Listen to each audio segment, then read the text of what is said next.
My name is David Strickland and I'm doing reassessment on chapter 22. This is 22.1 assessment I'm redoing. Right now I'm doing problem 22.p.18 in the book. It says the electric field is measured at locations at every surface on the rectangular box orientated with its long side on the x-axis, and its width is 6 centimeters, height is 4 centimeters, and the depth is 2 centimeters. On the bottom of the box, the electric field is E1, which is found to be 50, 40, 0 Newton per Coulomb. On every other side of the box, the electric field is E2, which is 120, 96, 0 newtons per Coulomb. I had orientated the box on the X, Y, and Z axis, at the corner of the X, Y, and Z axis, as shown in the figure in the book, showing all of its, which way the electric field's going on each one. Let's see. Part A, it says for each face on the box, specify n hat. Well, I just redrew the box here, and I drew n hat for each side of the box, which is actually perpendicular to the plane. So every side has the n hat coming out of it. For part B, it says calculate the electric flux of each surface of the box. What I had done with this was, let's see. What I had done was, I had done the bottom of the box first, since that's just E1, and I had taken the Y component because n hat is in the Y direction, and I had made it, sorry, the electric flux on the bottom is equal to negative 40 newtons per Coulomb, because the electric field is opposite to n hat, times, it's in opposite direction, sorry, times 0.0012 meters squared, because that's the area of the square meter, sorry, that's the area of the surface of the plane, and that gave me negative 0.048, I can't read today, volts per meter.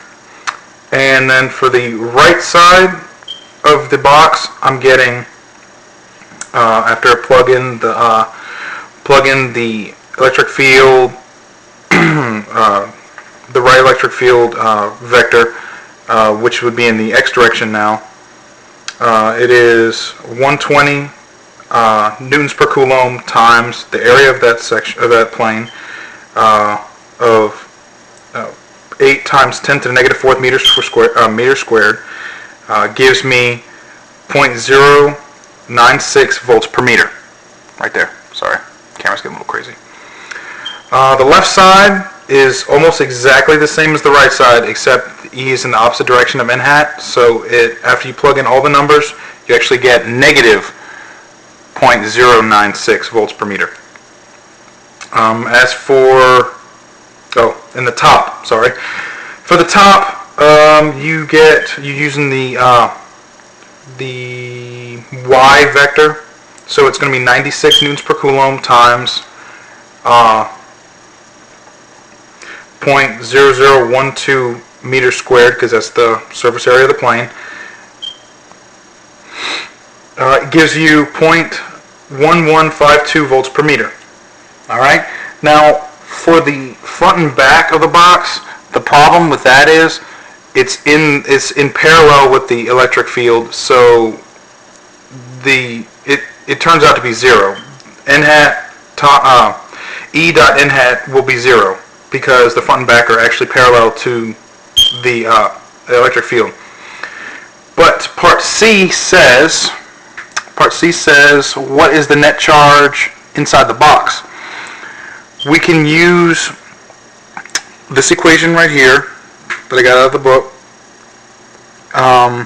so we can find what the charge inside, or what Q inside is. What you do is, you basically add up all the fluxes on every side of the box.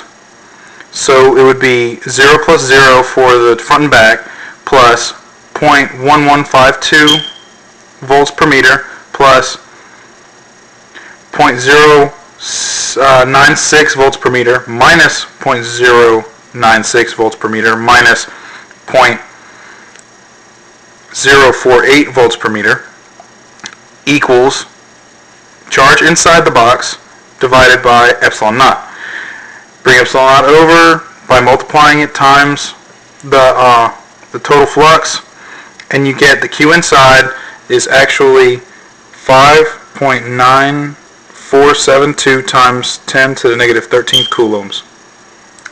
And that was 22.1.